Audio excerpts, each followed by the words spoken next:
Jangan diganggu, jangan dikacau, jangan dipetikai, jangan dipersedakan Nabi itu. Oh, bila nak kahwin kau pandai ikut sunnah, yang lain-lain kau tak ikut sunnah.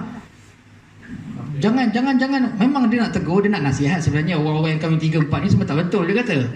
Jadi dia nak kata lah, dia ada sindiran kepada Nabi SAW. Orang sendaran, dia sindiran.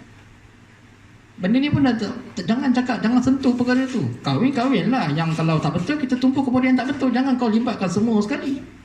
Jangan kau libatkan semua. Sunnah Nabi pula tu. Kau tahu siapa ni? Rasulullah. Apa saja kait rapat dengan Rasulullah, kau tak boleh kacau. Sama juga capal tadi. Dia dah termasuk dalam hadis. Kategori hadis. Rambut Nabi jangan diganggu, janggut Nabi jangan diganggu. Apa saja perbuatan Nabi, amal Nabi, doa Nabi, perkataan Nabi jangan disindirkan. Jangan diperolok-olokkan. Jadi ini bukan bahan mainan. Namun di dalam perbahasan, dalam perbicaraan ulama, orang-orang yang pandai ini, di dalam hadis memang status hadis ini tidaklah seperti sekuat Quran. Maknanya Quran ni kalau kita kata dia qat'i. Cuba ambil Quran. Quran tak sini. Yang ni. Quran sini. Jadi ini Quran saya, Quran. Jadi Quran ni dia kita lihat, saya tunjukkan. Ni Quran. Ada kamera kan? Ni Quran. Kan? Ni saya pegang Quran. Quran ini kita panggil ayat-ayat yang terkandung dalam Quran ini kita panggil kategori qat'i, status dia. Status dia qat'i dalam bahasa Arab, dalam bahasa kita terjemahan dia adalah yang kukuh, yang tak boleh digoyah, yang tidak boleh di repair, yang tak boleh di modify, tak boleh masuk langsung, dia dah lock dah. Tak boleh di copy paste, tak boleh di copyright. Dia dah ada brand dia, iaitu Allah Ta'ala mempunyai dia. Tetapi yang hadis ini tidaklah sekukuh Quran. Dia boleh lagi dipertikaikan, boleh dipolish, boleh dimodify, boleh diubah, boleh disangkal, boleh disoal, boleh boleh disoal. Maknanya taklah sekuat Quran. Macam mana dia nak pusing tu, itu dia ada sistem dia lah yang kita kena belajar lah. Bukan sini ada tempat dia. Bukan di sini kita nak bincangkan berkaitan dengan begitu. Sistem hadis tadi, tetapi lebih kurang begitu. Maknanya hadis masih boleh disangkal, masih boleh disoal, boleh ditanya, boleh diubah. Sebab tu hadis ni ada beberapa kategori, ada yang kuat, ada yang terbaik, ada yang ada yang lemah, ada yang palsu. Ada. Jadi bermakna dia tidak sekuat Quran. Quran tak ada palsu. Al-Quran tak ada yang palsu. Memang semuanya memang sahih, memang betul. Tarjih. Jadi beza. Jadi tentang capal tadi, maknanya dia terlibat di dalam hadis. Kalau kita hina capal Nabi, kita hina serban Nabi, kita hina apa saja, atau mempertikaikan isu-isu perkara ni, maka keluar kita dengan Islam secara tak langsung. Jadi kalau kita lihat sejarah hari ini, kita cerita balik sejarah ni, capal Nabi ceritanya yang jelas, yang tidak ada perbezaan pada pendapat ulama dua ni, dia sampai ke Jibril kan. Sampai ke Jibril tu di atas tu, daripada langit yang ketujuh tu, Jibril tu dah sampai satu makam, satu tempat, dia tak boleh pergi dah. Jibril tak boleh pergi lagi daripada sejauh itu, setinggi itu lagi. Sampai situ je dia punya tempat dia. Namun yang dia beritahu, yang menjadi pertikaian selepas itu, hadis yang mengatakan selipar Nabi, capal Nabi itu berada sama dengan Rasulullah di depan Allah itu yang menjadi sangkal, yang menjadi perbualan hebat di antara ulama. Itu. Jadi yang kita nak pegang pada awam ni adalah capal ini. Kalau setinggi Jibril tu pun dah cukup tinggi dah. Tu yang jadi ada lekat kan, nampak dekat serban ni ada logo. Dia orang letak logo apa? Logo capal, nampak kan? Kat serban. Ni logo capal ni. Capal ada kat dalam, letak kat tongkok, ada kat serban, ada apa. Jadi isu satu itu dari segi pensyariatan dia. Untuk syariat punya hukum kita kena semak balik. Apakah status dia, boleh ke tak boleh? Ada dalam keadaan ikut dia punya itikad dia. Contoh, jangan risau, pakai je lah capal Nabi ni, tak ada masalah. pakai je dengan niat itikad kita cinta pada Nabi. Buatlah hiasan frame besar-besar kat rumah pun boleh, tak ada masalah, sekadar hiasan. Jangan disembah. Yang salah disembah, yang salah dipercayai. Sebagai seolah-olah ada syirik tadi, perkongsian kuasa tadi. Dari segi kemuliaan ataupun dari segi penghormatan, kita boleh bagi penghormatan sebanyak mana pun tak ada masalah. Untuk sekadar hiasan, letak di dinding, letak di songkok, letak di, tidak melibatkan apa-apa pun kesalahan, melainkan dia syirik tadi. Macam tu. Baik. Seterusnya apa tadi? Selepas tu? Ziarah makam. Ziarah makam. Ziarah makam.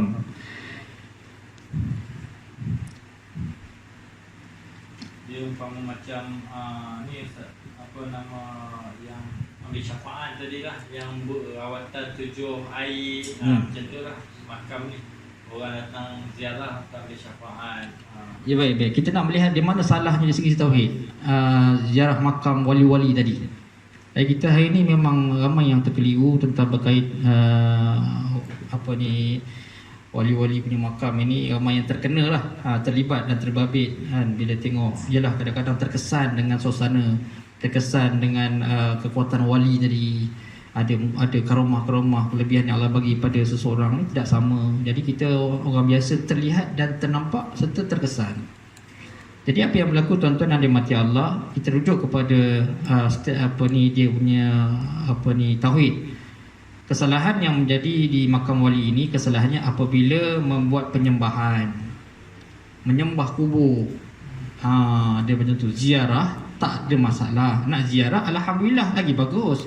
Ziarah kubur ni bagus untuk mengingati mati. Kita ingat bahawasanya meyakini kita akan menyusul. Dan kita berziarah orang wali-wali, orang soleh ni sangat baik sebenarnya. Sikit sebanyak tempiasnya kita dapat. Ada kebenaran dan ada kita panggil galakan datang daripada Nabi SAW, daripada Allah Subhanahu Wa Taala. Kita ziarah orang soleh ni sangat digalakkan. Walaupun orang soleh tu dah mati, kita ziarah dia, tak ada masalah, tak menjadi halangan. Sedekah. Maknanya kita niat apa tadi? Itikad kita tadilah. Kita itikad kita kepada Allah dan menjaga adab susila, adab dia tertentu. Kita pergi kepada makam ni dengan niat nak ziarah. Kemudian kadang-kadang ada apa kita nak, yalah, sedekah tu bukan sedekah bagi dia makan. Maknanya sedekah dengan doa, dengan baca yasin, dengan tahlil, tahmid dan sebagainya, itu tidak menjadi kesalahan. Yang mula dia bersalah apabila dia tidak ada tauhid. Dia buat kubur tu macam Tuhan dia. Dia buat penyembahan, penyembahan ni dalaman kan, walaupun dalam hati berhajat. Macam langkah hang tua. Dia berhajat, dia ada kepentingan dia ada benda yang dia bawa. Maknanya mula lebih pada hati ya Ustaz. Ini dah konsep hati.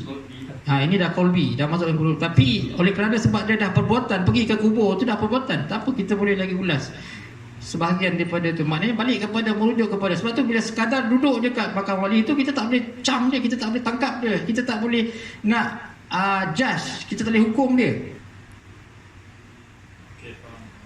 Kerana setakat duduk ziarah tak ada masalah, tak salah, tak menjadi salah. Yang salah apabila meletakkan keyakinan dan penyembahan di dalam hati, taksub. Itu yang dalam bahagian kolbi tadi. Nanti kita akan bincang perkara ni. Taksub ni bahaya. Yang taksub ni hanya orang kafir saja yang boleh buat. Memang kita tak nafikan ada kekuatan-kekuatan lain, kelebihan dalam makam-makam wali ni, tetapi syarat kita mesti kena betul, iaitu itikad kita kepada Allah. Tidak boleh kita terkesan dengan itu kelebihan dia Allah bagi. Sama dengan saya sebagai guru, Allah bagi kelebihan kepada saya, dan tuan-tuan tak bolehlah pegang saya sebagai Tuhan. Sama. Ramai yang tak pergi makam wali, pergi pada saya, dia kata, "Ustaz, tolonglah Ustaz." Macam tu. Tolonglah, kadang-kadang banyak berlaku perkara ni. Kita susah nak cakap perkara ni. Sebenarnya tak boleh. Meminta tolong selain daripada Allah, ini adalah perkara yang bahaya dalam ancaman dalam tauhid kita. Apatah lagi pegang kaki, apatah lagi minum air kaki. Kan? Memang betul karomah tu Allah bagi kepada kita atau Allah bagi kepada seseorang guru itu, seorang orang soleh atau orang yang Allah pilih. Itu tidak kita nafikan, tetapi kita sebagai orang Islam kena jaga batas dan border itu.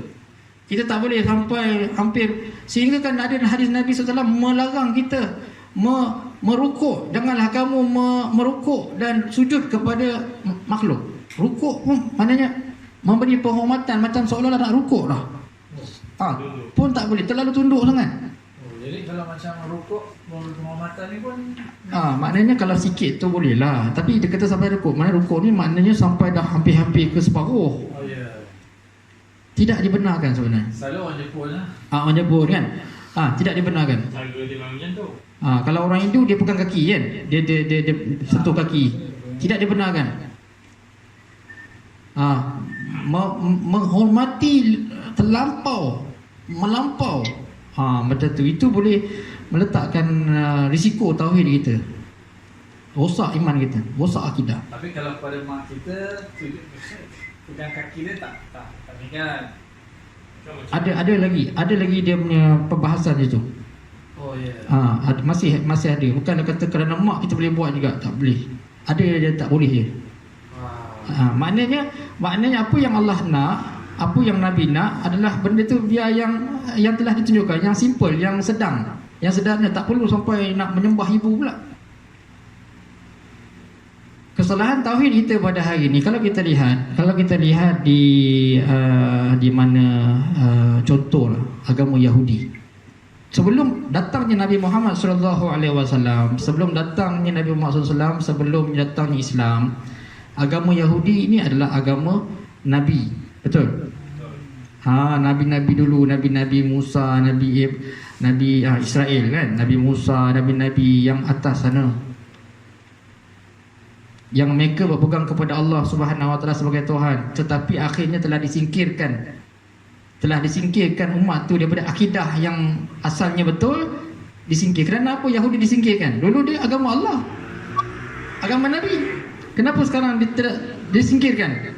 Kenapa? Sebab Yahudi dia kesalahan Yahudi, salahnya sikit je. Apa dia? Dia melebihkan kitab Allah tu. Kitab apa? Kitab Yahudi tu. Injil. Bukan Zabur. Oh Zabur. Bukan Zabur. Taurat. Dia mendewakan, dia puja Taurat tu lebih daripada Allah. Jangan main tuan-tuan. Sama dengan kita, kalau kita pegang Quran sekalipun lebih daripada Allah, salah. Dia ada turutan dia, Allah ada sistem dia, ada syarat dia. Dan orang-orang Yahudi ni dia telah taksub kepada kitab Taurat ni dari terlampau-lampau percaya kerana Taurat ni lah yang buat dia orang kaya, yang buat dia orang jadi rezeki, buat dia orang macam boleh tarik segala kekayaan, emas permata dunia boleh tawan sebab Taurat. Akhirnya dia buat Tuhan dia sendiri. Taurat tu sebagai Tuhan dia. Yang hari ini mereka telah disingkirkan oleh Allah Subhanahu Wa Taala. Dia salah, dia tak salah apa. Dia lebihkan kitab. Salah. Kalau sembah patung tu tentu haram macam Hindu. Memang nampak. Ini dia sembah kitab. Sebab itu ya ahlul kitab. Allah panggil mereka ni ahli kitab. Sebab itu kita yang mengaji tauhid, yang kita mengaji sini, kita sebenarnya yang kitab ni sebagai perantara saja, sebagai sementara. Yang sebenar hakikatnya kita nak proses untuk kita praktiskan, kita untuk amal Islam ni, Quran ni dihafal untuk kita amal. Proses transfer. Bukan ada proses segala-gala sampai mati kita nak pegang buku, tak. Sementara dalam proses ini kita rujukan, tetapi hakikat sebenarnya kita bukan ahli kitab. Kita tak nak terlibat dengan kitab ni. Ada ramai yang salah faham, ramai orang Islam hari ni yang dia punya PL dia, perangai dia macam ahli kitab, macam Yahudi. Nampak? Sebenarnya orang Melayu Islam ni ramai yang diyahudikan ataupun sama angkatan dengan Yahudi kerana sifat-sifat Yahudi itu ada pada dia, iaitu apa? Taksub dengan pelajaran-pelajaran buku-buku mereka. Yang aku sebutkan kena lagi. Baik jangan sebut. Ada yang kena kan. Sebutlah sijil APT. Lantak kau lah. Macam tu lah. Sijil apa lagi? Kena bagi satu contoh Ustaz nanti. Jangan. Tak nak. Dia orang takkan faham. Dia nampak dia nak bantai aku je. Itu je. Tak nak. Tak ada D pun jangan. Sijil ABD pun boleh. ABC dia tak marah. Sebab dia kata ABC budak-budak dia kata. Tak apalah kita budak-budak, tak apalah. Tak tahu apa-apa. Dia tahu semua. Ta'assub kepada kitab, ta'assub kepada pelajaran, ta'assub kepada peperiksaan, ta'assub kepada persijilan. Marah lagi saya kena orang tu marah saya. Sijil tak salah, ambillah exam setinggi mana, setinggi langit pun, tak ada masalah. Yang salah memegang ta'assub, mempercayai. Ini kalau kau tak ada sijil ni, macam mana kau nak cari makan? Ini yang kafirnya. Tapi dalam keadaan dunia sekarang ni macam tu lah. Itulah berapa ramai yang beriman kepada Allah. Sebab tu Allah kata, ya ahli kitab ni termasuk yang tadi. Yang kita ni. Nampak betapa halnya ahli kitab. Orang yang kaki handphone ni pun ahli kitab juga. Orang yang kaki handphone ni, tuan-tuan, abang-abang ni termasuk daripada ahli kitab. Kita handphone ni kan ada banyak buku-buku Facebook. Nampak? Facebook. Hari-hari orang tengok kitab. Allah kata dalam Quran, orang-orang ahli kitab ni dia sangat sikit yang bersyukur kepada Allah. Kata-katanya tidak beriman kepada Allah. Facebook boleh pakai, salahnya taksub. Sikit-sikit. Sampai bangun pagi je orang alhamdulillahillazi ahyana ba'dama matana wa ilaihin nusyur. Baca doa puji Allah, mengucap syahadah, ingat sembahyang subuh, solat tahajud, solat dan sebagainya, ingat Allah dulu. Dia bangun, dia tidur, buka Facebook dulu. Jawab semua, reply dulu. Like, share. Macam-macam. Akhirnya, wa na'udzubillah. Semayang, macam mana semayang? Semayang yang tidak ada memberi apa-apa pun kesan kepada dia. Semayang macam mana dia apa jadi? Semayang dalam keadaan lalai. Fawailul lil musallin. Maka orang yang solat ini nerakalah tempatnya. Fawailul lil musallin. Habis tengok Facebook dulu, baru semayang. Fawailul lil musallin alladzina hum an salatihim sahun. Siapa mereka? Mereka semayang dalam keadaan lalai. Ini ahli kitab. Mereka sembah, mereka semayang, tapi dalam keadaan lalai. Kita tengok ahli kitab Yahudi. Inilah yang hakikat sebenarnya. Kau tak ada sijil ni, kau tak boleh pergi mana-mana lah. Kau tak boleh cari makan. Kau tak boleh pergi makan. Kau tak boleh. Ini Yahudi punya sistem.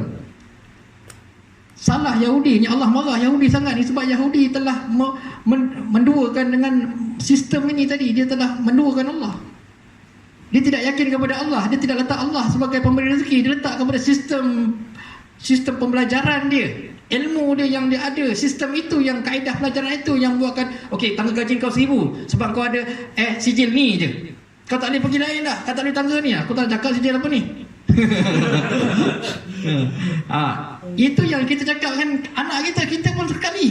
Bang, abang kena baca betul-betul bang. Sijil ni sekarang ni, yang sijil ABC ni dah ramai orang ada bang. Abang kena sijil ABD pula. Anak pun, yalah bah, saya bacalah. Nampak akidah dah rosak. Tak ada tauhid kita. Habis macam ni sampai mati, semayang macam mana? Sifar. Semayang kosong. Semayang tak menjadi nilai, tidak boleh bantu di akhirat. Allahu Akbar. Wa na'udzubillah. Apabila kita berlaku syirik kepada Allah, maka semayang ibadahlah bagaimanapun takkan masuk dalam kantung, dalam akaun. Tidak ada apa-apa value di sana. Ini yang penting. Nampak, jangan main-main. Sebab itu kan, apa lagi? Pegawai besar yang memegang gaji yang ribu-ribuan kan. Jadi kau kalau berhenti kerja ni, kalau kau pergi haji ni, macam mana kau nak cuti ni? Kalau kau pergi haji ni tahun ni, lepas tu kau kena pecat. Kalau kau kena pecat, kau tak boleh kau tak boleh lagi dapat gaji yang banyak ni. Kau tak boleh nak buat apa-apa, kehidupan kau akan hancur. Itu kalau pergi haji lah. Kalau cerita pergi haji, kalau pergi cerita lain, Tapi kebanyakan mentaliti rakyat Malaysia sekarang ni dah di mentaliti tu dah bukan Malaysia, satu dunia. satu dunia. Satu dunia telah dididik Dididik sistem ni. sistem Yahudi tu. Ini Yahudi lah. Sistem Yahudi. Sistem satelit. Sebab itu daripada yang lepas previous kita punya ni yang lepas pun soal ilmu ni, dunia punya pembelajaran adalah kemahiran. Ilmu yang kita ada sekarang ni, kita sekarang menghadap ni, inilah ilmu. Ini yang tidak ditinggalkan. Tauhid ini ditinggalkan. Mengenal Allah hatinya. Sedangkan Allah Ta'ala memegang berjuta-juta kuasa yang begitu besar sekali. Kuasa besar lah kita panggil. Maknanya kalau kita kenal Allah ni tak habis-habis. Makan tak habis. Banyak lagi dia akan bagi. Kekuatan, tenaga itu dia akan tambah lagi. Kekayaan, kehebatan, kesihatan, kepandaian, kemahiran. Semua dia akan, sebab dia adalah sumber. Dia adalah yang Tuhan yang punya, yang mencipta ni. Ulaskan tentang orang luar yang rata-rata manusia berperkataankan, kalau kau tak usaha kau tak dapat duit, tak dapat. Kalau kau tak kerja kau tak ada. Dia salahnya perkataan tadi salah. Kenapa? Meletakkan syirik tadi apabila menduakan Allah. Apabila bukan menduakan Allah, meletakkan dua kongsi kuasa kat situ. Kau kena belajar betul-betul. Kau kena kerja betul-betul. Kau tidak, kau tak boleh. Ini tak boleh.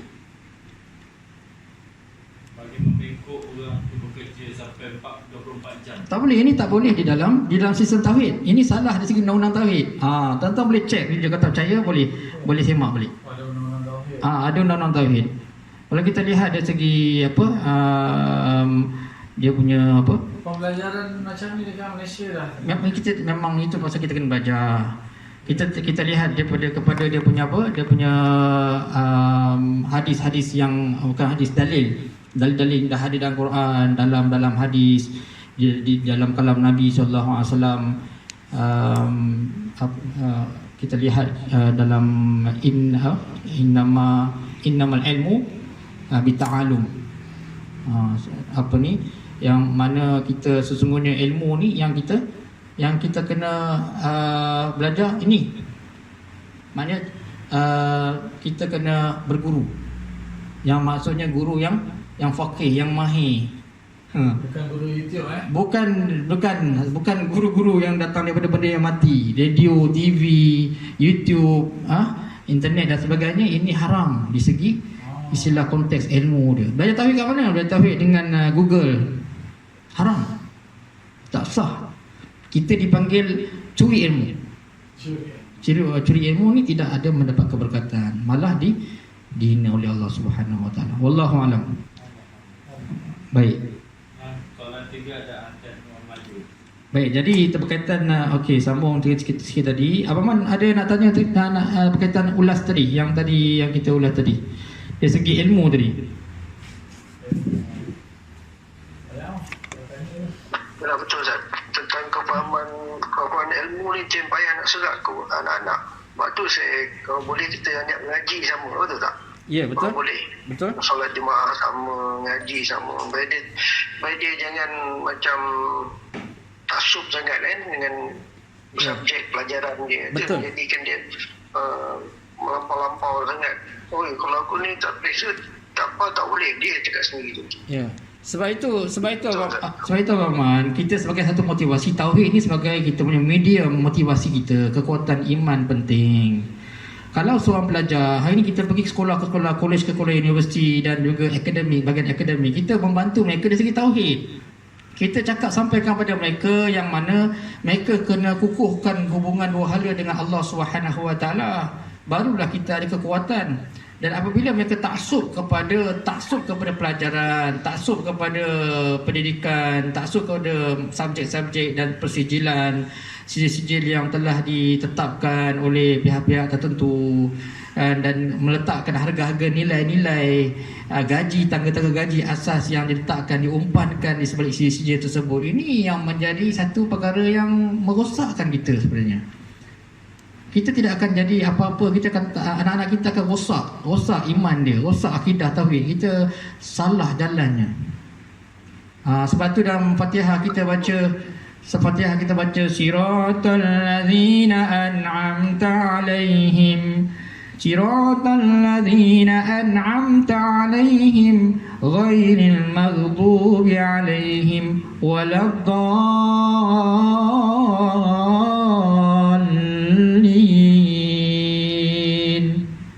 Untuk apa kita minta ni? Inilah, tapi kita tak faham konteks tauhid. Kita tak faham, kita nak minta pada Allah saja. Di samping yang sama, kemahiran kita jalanlah jadual tu sekolah lah macam biasa, bukan berhenti sekolah.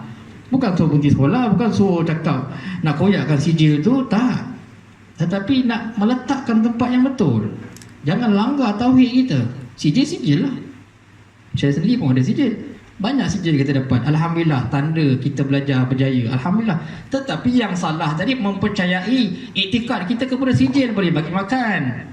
Sijil boleh jadi kita kaya. Sijil boleh jadi orang yang disegani, orang menjadi ini semua ini yang mengarut. Balik pada adat orang Melayu, orang dulu yang mengajar, membawa perkataan-perkataan itu sehingga ke hari ini, generasi sekarang. Baik, jadi kita lihat kepada adat-adat orang Melayu kita ni memang telah ditapis, ada yang boleh, ada yang tak boleh. Kita lihat perkara ni nak komen kita agak sensitif kerana kita pun orang Melayu berada di dalam masyarakat Melayu. Nanti kalau tiba-tiba viral, kita nak viral yang benda baik jadi tak baik pula, jadi kena lagi saya kan. Jadi perkara yang bertentang orang Melayu ni kita kena lihat, kita kena perhaluskan, kita kena halusi. Okey, sebagai contoh kita ambil contoh, ada setengah orang Melayu, ada orang tua-tua cakap jangan jangan menyapu di tengah malam kan.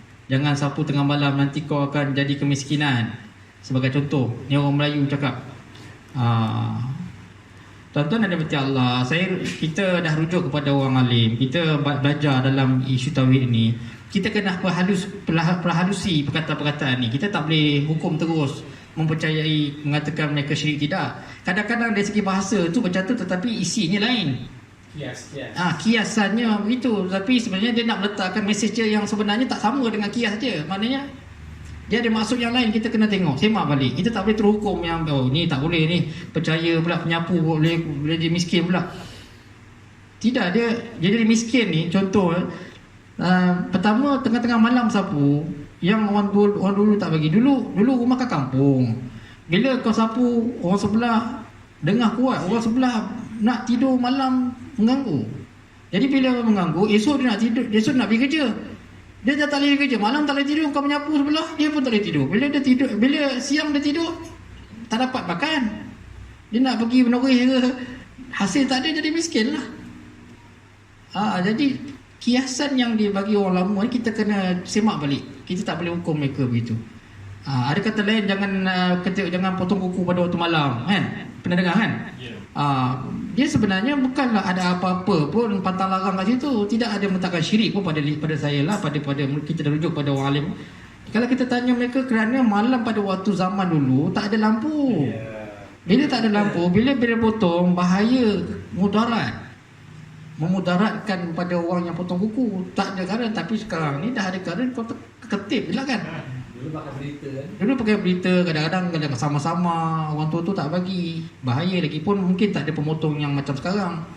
Dulu pakai gunting ke pakai pisau biasa kan. Jadi boleh memudaratkan. Jadi kita kena cek balik yang tu. Apa sahaja yang melibatkan adat Melayu, tetapi saya ingat dah telah dibahas, benda tu boleh kita tengok, rujuklah kepada pihak mufti, pihak-pihak pejabat agama, boleh tanya terus pada mereka. Kalau kita lihat ada rasa ada kita curiga, kita boleh tanyalah pihak berkuasa tempatan kajian negeri masing-masing untuk melihat, merujuk, menyemak balik dikatakan elemen kesalahan ataupun yang melanggar. Jadi ada adat yang melanggar syariat Islam, macam tu. Sama juga dengan tadi, jawab soalan tadi berkaitan dengan raja-raja tadi kan. Minta maaf saya tidak boleh komen lebih untuk raja-raja ni yang jadi. Memang ramai yang tak tahulah. Saya pun bukan tahu sangat kan. Cuma kalau kita lihat kenapa kuning ni pilihan raja. Pilihan raja, dan ada juga setengah kuning juga yang menjadi kan kesalahan kan. Kalau kita tengok Sami Siam pun kuning juga kan. Orang turun-temurun pun menurun pun ikat kain kuning. Ya, kain kuning ni dia ada dua juga, yang boleh, yang tak boleh. Jadi tentang berkaitannya dengan gajah-gajah ni, biasanya yang pertama, kalau kita dari segi istilah tauhidnya, kuning ini kalau kita lihat daripada sunnah Nabi, memang ada di antara kuning ni adalah di antara salah satu warna pribadi Nabi sallallahu alaihi wasallam.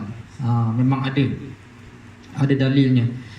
Jadi yang keduanya, kalau gajah-gajah Melayu ni, gajah-gajah Islam datang daripada keluarga Nabi sallallahu alaihi wasallam, jadi dia memilih kuning, kadang merah, kadang biru, tak ada masalah. Tak ada menjadi masalah kepada gajah-gajah. Kuning ini kalau kita tengok, kalau pisang warna kuning kan, pisang ni dia kuning menandakan dia masak. Kalau pisang hijau dia muda. Bermakna gajah-gajah ni dia pilih kuning, kenapa? Dia nak tunjukkan kematangan dia, walaupun dia budak, tapi kerana dia ni raja. Jadi kuning itu melambangkan, menunjukkan dia matang, dia orang lama. Masak. Sudah masak. Sudah masak, lebih matang daripada yang lain. Maknanya bermanfaat kepada orang, manfaat kepada bumi kita. Macam tu. Selain daripada itu juga ada kuning-kuning yang lain. Jadi salah apabila tadilah percampuran syirik tadi akan jadi salah lah. Tetapi yang tu dasar dia secara ringkas. Wallahu alam. Boleh kita rujuk kepada penyiasat-penyiasat gajah ataupun yang memegang adat istiadat gajah-gajah istana ni, mereka ada dalil-dalil yang khas yang mereka pakai.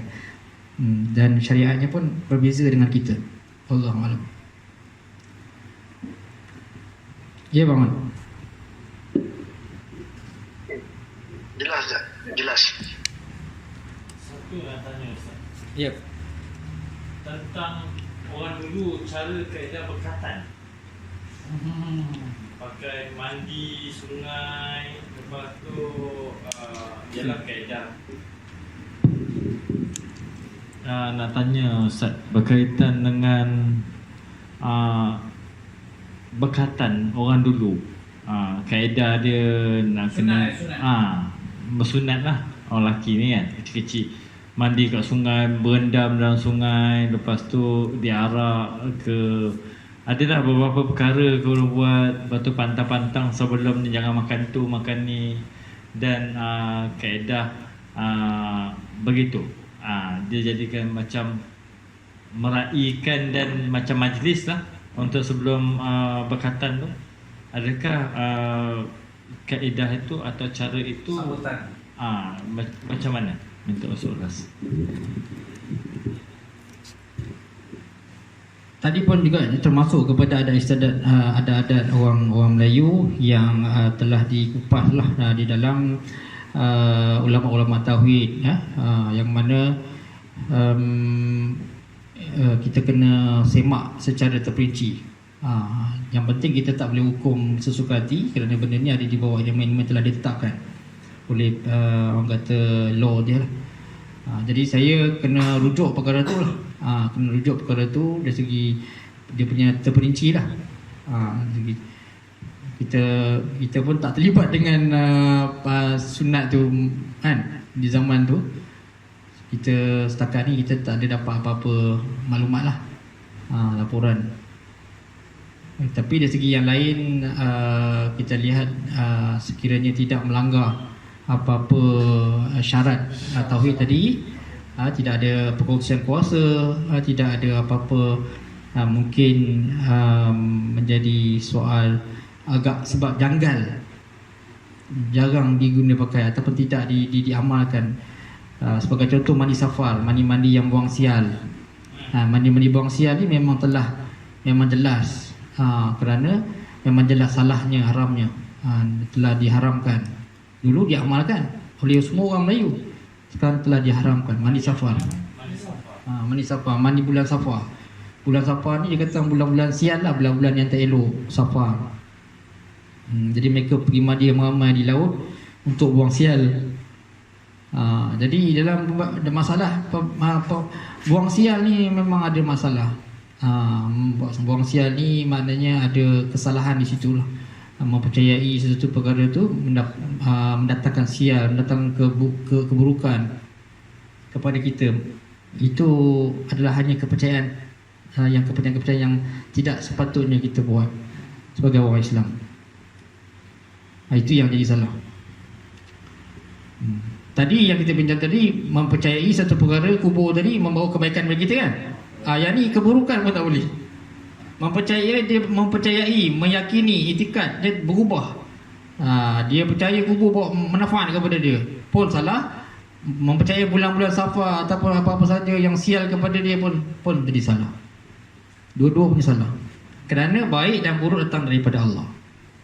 Itu yang melanggar kepada rukun iman yang ke berapa?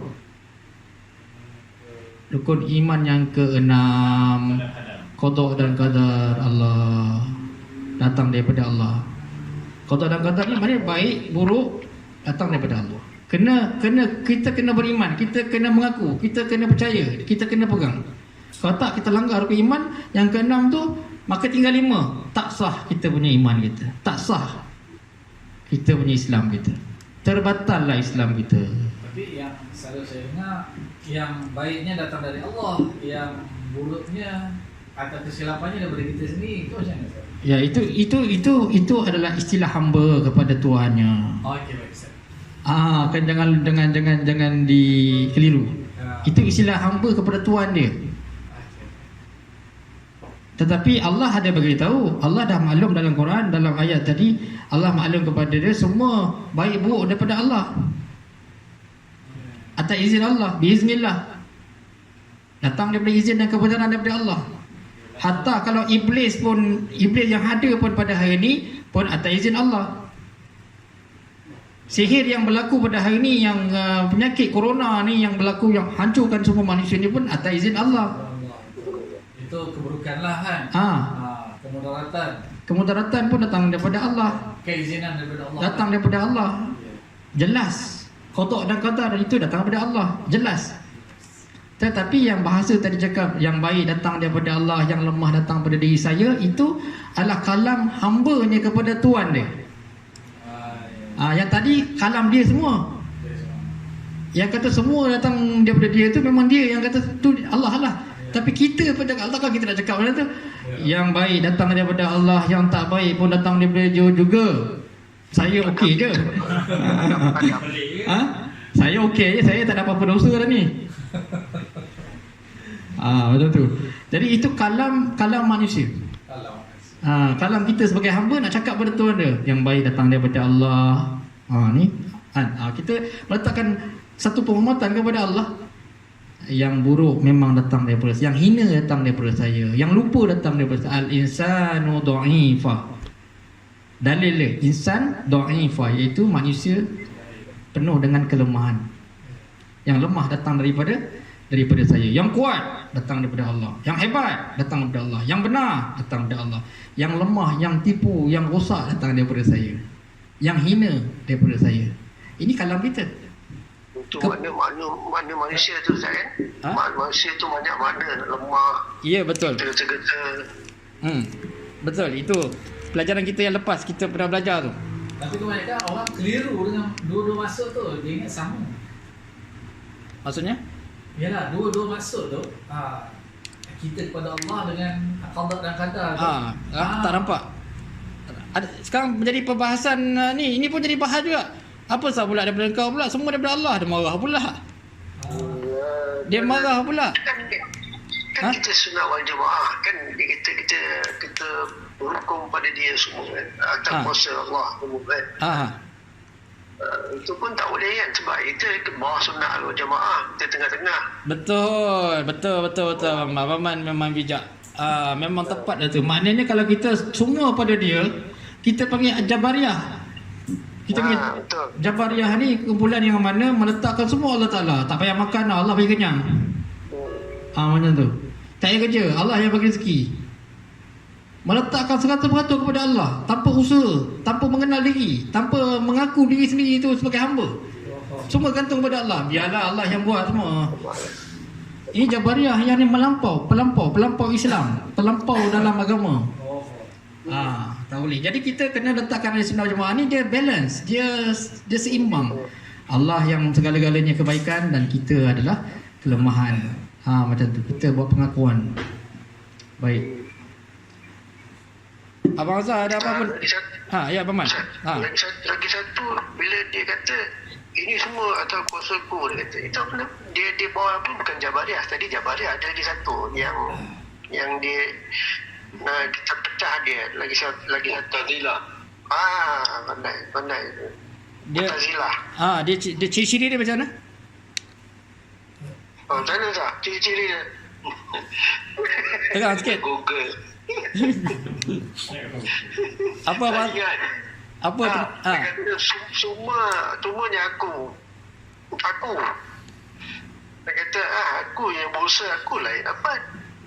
Betul? Iyalah, dia bertuhankan diri dia lah. Ya, betul. Baik, jadi itu betul. Jadi benda tu mudah-mudahan insya-Allah saya ingat ada lagi nak ni kita nak clear. Jadi insya-Allah saya dapat isyarat dah ni. Kita masa mencemburu kita Abang. Mudah-mudahan Allah Taala mudahkan urusan kita insya-Allah. Jadi untuk akan datang kita punya tajuk kita sambung dalam bab qalbi insya-Allah. Qalbi kita akan maknanya minggu ni kita selesailah fi'li ni, perbuatan pembatalan syahadah ini dan syirik ini kita habiskan pada petang ni insya-Allah. Amin, amin, amin. Semoga Allah maafkan saya, maafkan tuan-tuan dan semua tetamu kita yang hadir, yang berkongsi bersama-sama kita yang akan datang. Umat-umat Islam yang mendatang akan datang insya-Allah dapat sesama manfaat insya-Allah dengan berkat kuliah kita insya-Allah.